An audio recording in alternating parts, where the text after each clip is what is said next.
The sun was already high above the endless expanses of the African savannah. The air shimmered with heat, and golden grass stretched to the horizon, swaying in the light breeze. Amid this majestic scene, a lion walked alone. A powerful male with a thick mane glistening in the sun.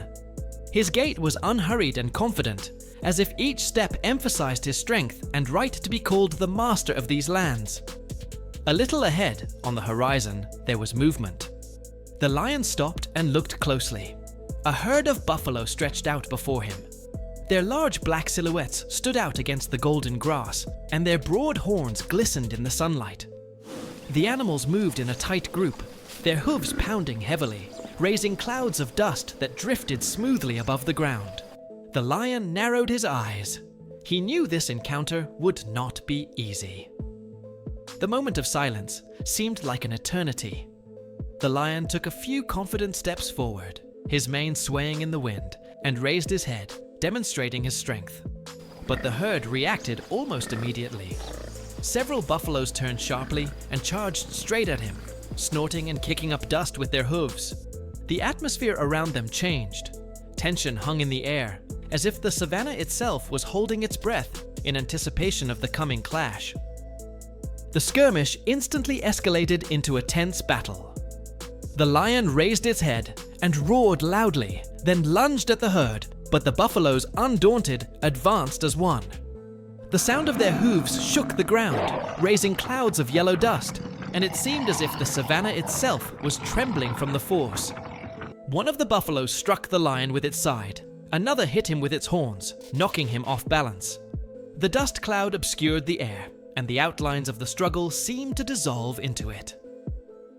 In the heat of the battle, one of the buffalo delivered a particularly powerful blow. The lion lost his footing and rolled down a small slope that led to the water. Dry earth crumbled beneath his body, grass broke, and below, the surface of a small lake glistened. The next blow from the buffalo proved decisive. The predator lost his footing and crashed into the water with a loud splash. At that moment, an uneasy silence hung over the savannah. Only the herd trampled at the edge, snorting loudly, as if checking to see what would happen next. A few moments later, the lion's dark head appeared from the water. He struggled to get ashore, his mane heavy and wet, his breathing rapid and uneven. The lion fell right at the water's edge and did not move again, only twitching his tail weakly.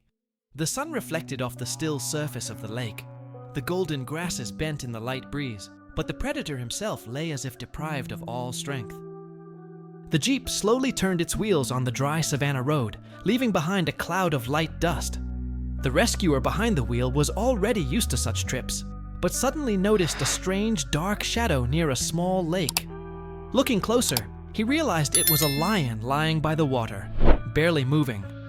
The man's heart sank with alarm. He stopped the car abruptly, threw open the door, and quickly made his way toward the animal, trying to remain confident but cautious.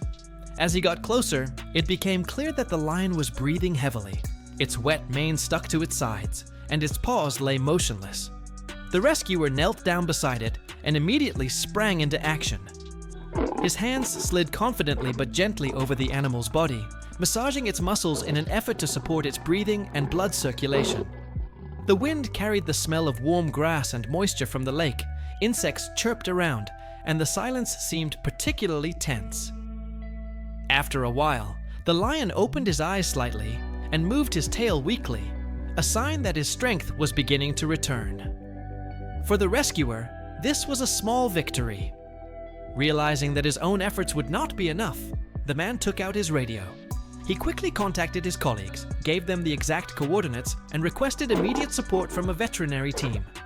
His voice sounded calm and confident, but inside he was tormented by anxiety. Every minute counted.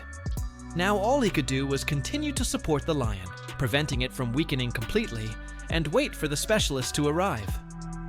The sound of the engine pierced the silence of the savannah, and soon a white vehicle with rescue service emblems pulled up to the lake. Several people in uniform quickly got out, veterinarians and assistants armed with equipment. They exchanged glances and immediately understood that the situation required urgent action. the lion lying by the water looked emaciated and weak, and its condition left no time for hesitation. The rescuer who first spotted the animal briefly explained what had happened, and the team immediately set to work, carefully assessing how to safely approach the animal. The veterinarians carefully transferred the lion to a stretcher right on the shore and brought him to the clinic. The lion was wet and tired. His mane was matted, but he was already beginning to respond to the rescuer's touch. The clinic room was lit by bright daylight, and every step the team took was carefully thought out. Not a single muscle of the lion was to be harmed during the transfer. Once the lion was on the operating table, the veterinarians began examining and treating his wounds. The instruments were carefully laid out on a sterile surface. One specialist checked his breathing and pulse, while another prepared the bandages. The wounds on the lion's body were cleaned, and the specialists carefully secured the bandages to protect the damaged areas. The atmosphere in the clinic was focused and quiet. With every step, the team took inspiring confidence, and the lion gradually calming down, sensing that he was in good hands.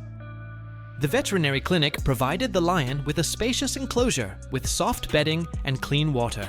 After bandaging and examination, he was carefully transferred there so that he could rest and recover in a calm environment. Daylight filtered through the bars, illuminating his wet mane and tired but now calmer face. The lion lay with his head raised, and for the first time in a long time, his eyes showed calmness. He was now safe, cared for by people who were doing everything possible to help him recover. A little later, the veterinarians brought him food. Pieces of fresh meat lay in a large metal bowl, and the aroma instantly awakened the lion's appetite. He slowly got up, moving his bandaged paw, and cautiously approached the food. The first bites were tentative, but then he began to eat more eagerly, regaining his strength with each chewed portion. The enclosure was filled with the sounds of his calm breathing and the soft rustling of hay, and the veterinarians watched with relief as the king of the savannah gradually returned to life. Several weeks had passed since the lion arrived at the clinic. He had visibly grown stronger. His coat gleamed in the sun again, his eyes were lively and alert, and his steps were more confident, although a slight limp still reminded him of what he had been through. In the morning, the gate to the enclosure slowly swung open, and the veterinarians carefully led the lion to the car. He walked calmly, as if he sensed that something important was waiting for him. The car stopped at the edge of a spacious plain. The rescuer, the same one who had first spotted the lion by the lake, got out and stood nearby. The lion stepped out, powerful, proud, but still a little vulnerable. He took a deep breath of the dry, hot savanna air and paused, looking at his rescuer. Their eyes met. They said it all. Gratitude, respect, silence, complete understanding. Then the lion turned and strode forward, disappearing into the endless waves of grass. After a few meters, he turned around, taking one last look at the man, as if saying goodbye. Together, we can give every animal the chance it deserves. Let's keep protecting those who can't protect themselves. Subscribe and help us give more animals a second chance. See you next time.